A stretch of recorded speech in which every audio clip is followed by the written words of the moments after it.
اور صبح و شام جو اللہ کی نعمتیں میں اور آپ استعمال کر رہے ہیں، اس کا رزق کھا رہے ہیں، اس کا دیا ہوا پانی پی رہے ہیں، یعنی طرح طرح کی مشروبات ہمیں مل رہی ہیں، طرح طرح کی معقولات سے وہ ہمیں نواز رہا ہے، تو ذرا میں اور آپ غور کریں، ان سب کا نتیجہ کیا ہونا چاہیے تھا کہ اس منعم حقیقی جو ہے، جو نعمتوں کو دینے والا ہے، اس کا ہم احسان بجا لاتے، شکر بجا لاتے، اس کا احسان مانتے، لیکن گناہ کی نحوست نے ان ساری نعمتوں سے ہمیں غافل کر دیا ہے۔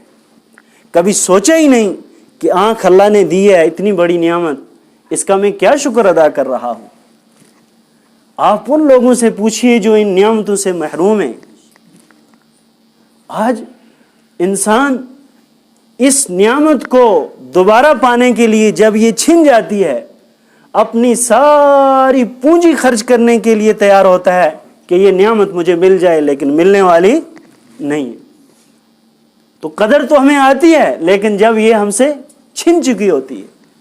تو اس لیے گناہ کی سب سے پہلی جو خرابی ہے انسان کو گناہ احسان فراموش بنا دیتا ہے، یعنی وہ اللہ کی نعمتوں کا شکر ادا نہیں کرتا۔ پھر اس کا نتیجہ کیا ہوتا ہے؟ وَلَئِن كَفَرْتُمْ إِنَّ عَذَابِي لَشَدِيدٌ لَئِن شَكَرْتُمْ لَأَزِيدَنَّكُمْ، اگر تم ہماری نعمتوں کا شکریہ ادا کرو گے ہم ان میں اضافہ کرتے چلے جائیں گے، اگر تم ناشکری کرو گے تو پھر ہمیں چھیننی بھی آتی ہیں۔ پھر نتیجہ یہی ہوتا ہے۔ اور گناہ کی جو دوسری خرابی ہے، اس کی جو دوسری نحوست ہے، وہ یہ ہے کہ انسان کے دل پر اس گناہ سے ایک دھبا لگ جاتا ہے، سیاہ دھبا۔ حدیث پاک میں آتا ہے جب بندہ کوئی گناہ کرتا ہے، اس گناہ کی نحوست سے اس کے دل پر ایک سیاہ دھبا لگ جاتا ہے۔ اگر وہ توبہ کر لے تو وہ گناہ دھل جاتا ہے، اگر اس نے توبہ نہیں کی، گناہ پر گناہ کرتا چلا گیا، تو ان گناہوں کی نحوست کی وجہ سے وہ جو دبا لگا ہوا اس کے ساتھ دوسرے دبے پھیلتے جائیں گے، بالآخر اس کا دل بالکل زنگ آلود ہو جائے گا۔ اور ظاہر ہے جب زنگ چڑھ جاتا ہے پھر اس کے اندر کوئی خیر نہیں آ سکتی۔ تو میرے ایمان والے بزرگوں، اگر بندہ توبہ نہیں کرتا ہے تو پھر اس توبہ نہ کرنے کی وجہ سے ان گناہوں سے جو سیاہ دبے پڑ چکے تھے، اب وہ زنگ اختیار کر چکے ہیں۔ اب آپ اس کو جو بھی خیر کی بات بتلاؤ گے وہ ماننے کے لیے تیار نہیں ہوگا، کتنے ہی آپ اس کو نرمی سے سمجھائیں وہ آپ کی بات کو نہیں مانے گا۔ کیوں؟ خیر اترنے کی جگہ ہی بند ہو گئی ہے۔ تو اس لیے گناہ کی جو دوسری نحوست ہے وہ یہ ہے کہ اللہ تعالیٰ اس کی وجہ سے دلوں پر ایک سیاہ دھبا لگا دیتے ہیں۔ ہاں اگر توبہ کر لے تو وہ دھبے دھل جاتے ہیں۔ کَلَّا بَلْ رَانَ عَلَىٰ قُلُوبِهِمْ مَا كَانُوا يَكْسِبُونَ، ان کے دل ان کی گناہوں کی وجہ سے زنگ آلود ہوئے ہیں۔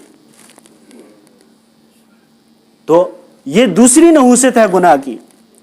تیسری نحوست گناہ کی یہ ہے کہ انسان کی عقل ماری جاتی ہے، مت ماری جاتی ہے، اس کی عقل اونھی ہو جاتی ہے۔ نتیجہ یہ ہوتا ہے اس کو اچھے کام بھی برے محسوس ہوتے ہیں اور بری چیزیں اس کو اچھی محسوس ہوتی ہیں۔ ایسی اس کی مت ماری جاتی ہے اس گناہ کی نحوست کی وجہ سے۔ دیکھیے شیطان ابلیس جو ہے سب سے پہلے گناہ اسی نے کیا، اور پھر اللہ کے جلیل القدر نبی حضرت آدم علیہ نبینا علیہ الصلاۃ والسلام کو بھی بہکایا اسی نے۔ اس سے پہلے گناہ ہوا ہی نہیں تھا، چونکہ جب اللہ نے آدم علیہ نبینا علیہ الصلاۃ والسلام کو پیدا فرمایا، تمام فرشتوں سے کہا کہ آدم کو سجدہ کرو، سب نے اللہ کا حکم مانا اور سجدہ کیا، لیکن جب باری آئی کس کی؟ ابلیس شیطان کی، اس سے جب کہا گیا اس نے انکار کر دیا۔ تو سب سے پہلے جو نافرمانی کی ہے وہ کس نے کی؟ ابلیس نے کی، شیطان نے کی، جس کا نتیجہ کیا ہوا؟ اللہ نے اس کو راندہ درگاہ کیا۔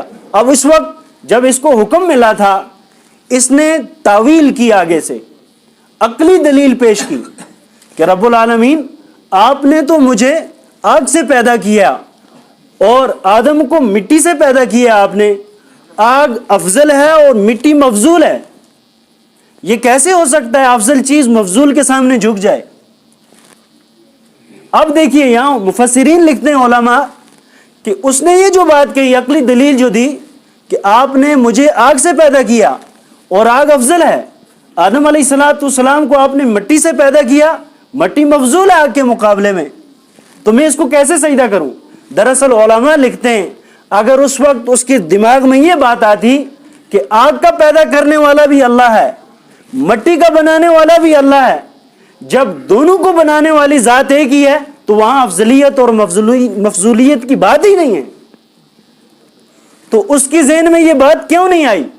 اس وجہ سے کہ نافرمانی کی وجہ سے اس کی مت ماری جا چکی تھی، اس کی عقل اوندھی ہو چکی تھی، لہذا اللہ نے اس کو کیا کر دیا؟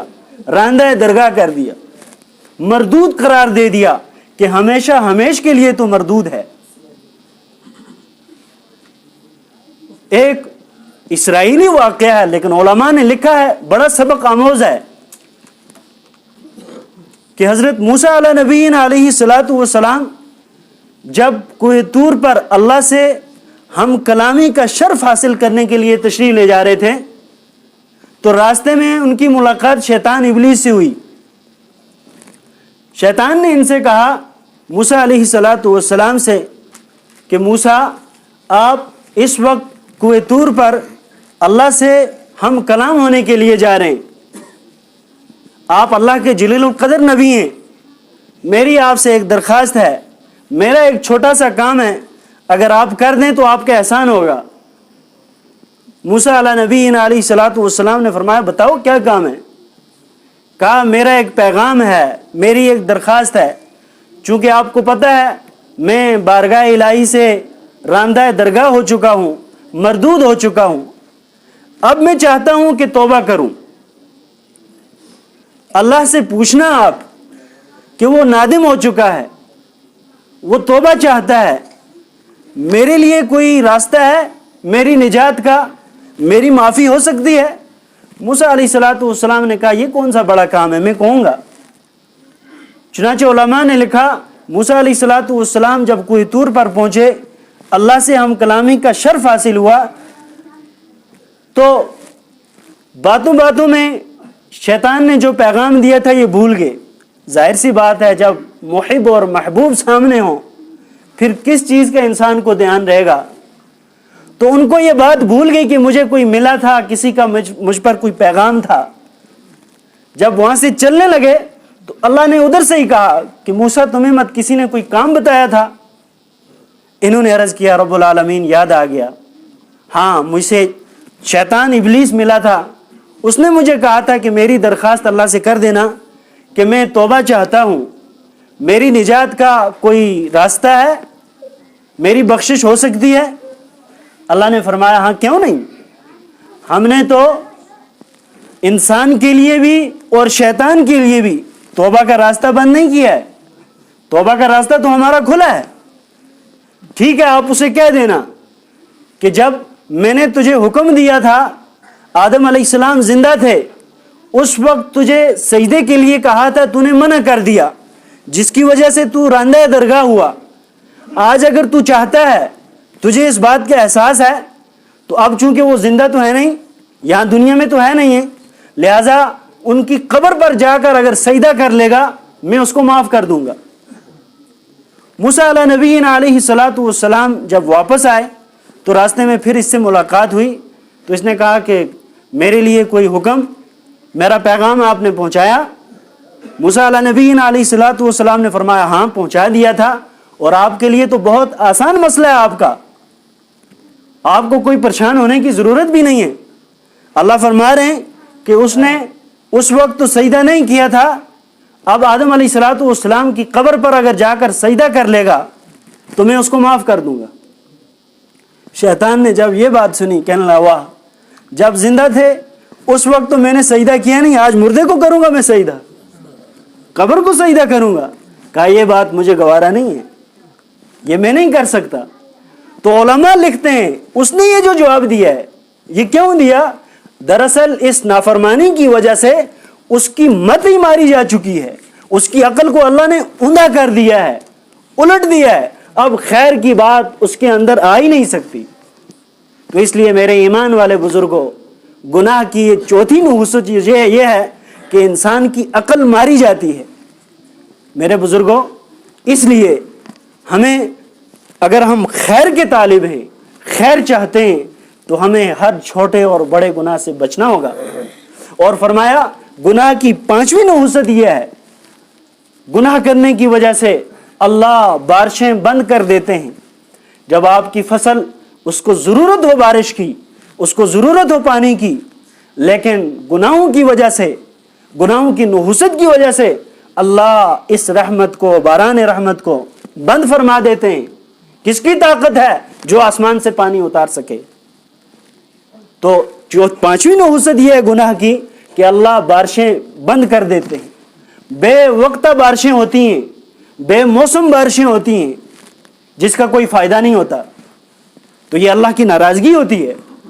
اور فرمایا گناہ کی ایک نحوست یہ بھی ہے، اس گناہ سے، گناہ کے کرنے کی وجہ سے اللہ تعالیٰ دنیا کے اندر، یعنی اللہ کے پیغمبر نے خود فرمایا ایک زمانہ ایسا آئے گا لوگوں میں قتل و غارت گری عام ہو جائے گی، یعنی اس گناہوں کی نحوست کی وجہ سے قتل عام ہوں گے، آپس میں فساد، جھگڑے ہوں گے۔ آپ نے فرمایا میری امت پر ایک زمانہ آنے والا ہے، وہ زمانہ ایسا ہوگا اس میں نہ قاتل کو پتا چلے گا کہ مجھے کس نے قتل کیا، کیوں کیا، اور نہ اس کے ورثاء کو پتا چلے گا کہ ہمارے مقتول کو کیوں مار دیا۔ نہ قاتل کو یہ معلوم ہوگا مجھے کس جرم میں قتل کیا گیا، اور نہ اس کے ورثاء کو پتا ہوگا کہ ہمارا مقتول کیوں مارا گیا ہے، کس جرم میں۔ وہ زمانہ آج آپ دیکھ رہے ہیں۔ حالانکہ ایک دور تھا اگر کسی کا قتل ہو جاتا فوراً پتہ چل جاتا، تفتیش ہوتی، لیکن آج انسان جانوروں کی طرح مارے جا رہے ہیں، کوئی نہیں پوچھتا، اور نہ کسی کو اس بات کا احساس ہوتا ہے۔ یہ پیغمبر نے 1400 سال پہلے یہ بات فرما دی تھی، گویا کہ آج کے حالات پیغمبر کے سامنے تھے۔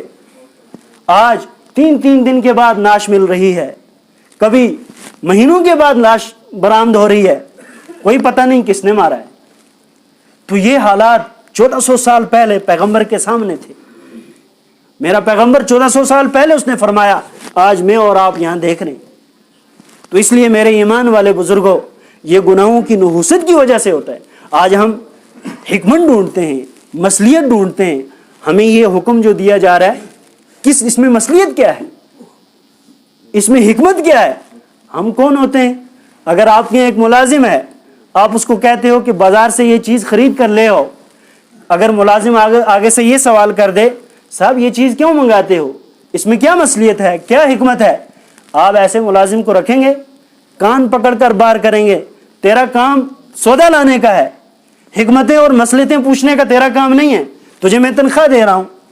اگر ایک بندہ، یعنی انسان، اگر انسان سے یہ بات کہہ دے کچھ مناسبت ہے، لیکن اللہ سے اگر ہم یہ کہیں کہ اس حکم میں کیا مصلحت ہے، اس میں ہمیں کیا ملے گا، تو یہ بہت بڑے درجے کی حماقت ہے میری اور آپ کی۔ محمود غزنوی جو ان کے غلام تھے ایاز، انہوں نے، سب کو پتا تھا کہ محمود غزنوی ایاز سے بہت محبت کرتے ہیں، ان کی بات کو کبھی نیچے نہیں رکھتے، وزراء سب کو پتا تھا۔ ایک دن محمود غزنوی نے خود چاہا ذرا میں یہ فرق ان کے سامنے بیان کر دوں، ان کو بتا دوں کہ ایسا کیوں ہے۔ انہوں نے ایک بہت قیمتی ہیرا لایا، بہت قیمتی، تمام وزراء کو بلایا، سب سے بڑا وزیر جو تھا وزیر اعظم، اس کو کہا اس ہیرے کے بارے میں تم کیا کہتے ہو؟ کہا بادشاہ سلامت بہت قیمتی ہے، بہت شاندار ہے، آپ کے لیے ایک یادگار تحفہ ہے۔ جب یہ پوری تعریف کی اس کے بعد کہا اس کو نیچے پٹک دو، توڑ دو اس کو. وہ کہا بادشاہ سلامت کیا بات کہہ رہے ہیں آپ, یہ توڑنے کی چیز نہیں ہے, اتنی قیمتی چیز, یہ آپ اپنے پاس رکھیے, یہ یادگار ہے. کہا ٹھیک ہے بیٹھ جاؤ. دوسرے کو بلایا, اس نے بھی تعریف کی, اس سے بھی کہا توڑ دو. کہا آپ کیسی بات کہہ رہے ہو. تمام وزراء کو کہا. جب ایاز کی باری آئی, کہا اس ہیرے کے بارے میں کیا کہتے ہو. کہا بہت اچھا ہے. کہا اس کو توڑ دو. فوراً مارا, زمین پر پٹکا اور 2 ٹکڑے کر دیے. تمام حیران. پھر سب کو مخاطب کر کے کہا کہ بھائی تم نے کیوں نہیں توڑا تھا اس کو. کہا بہت قیمتی چیز تھی. ایاز تم نے یہ حماقت کیوں کی, تم نے کیوں توڑ دیا. کہا بادشاہ سلامت احساس تو ہوا کہ بہت قیمتی ہے, لیکن جب میں نے اس کو توڑا اس وقت مجھے خیال ہی آیا کہ اس ہیرے کی بادشاہ کے حکم کے سامنے کوئی وقت نہیں ہے, کوئی قیمت نہیں ہے. آپ کا حکم اور ہیرا یہ کیا معنی رکھتا ہے. وہ تو انسان تھا محمود غزنوی, اس کی کیا مجال, کیا حقیقت. جو تمام بادشاہوں کا بادشاہ ہے اس کے حکم میں اور آپ مصلیحت پوچھیں, یہ کس درجے کی انسانیت ہے. یہ تو حماقت ہے بہت بڑے درجے کی. اللہ مجھے اور آپ کو کہنے سننے سے زیادہ عمل کی توفیق دے. وآخر دعوانا ان الحمد للہ رب العالمین.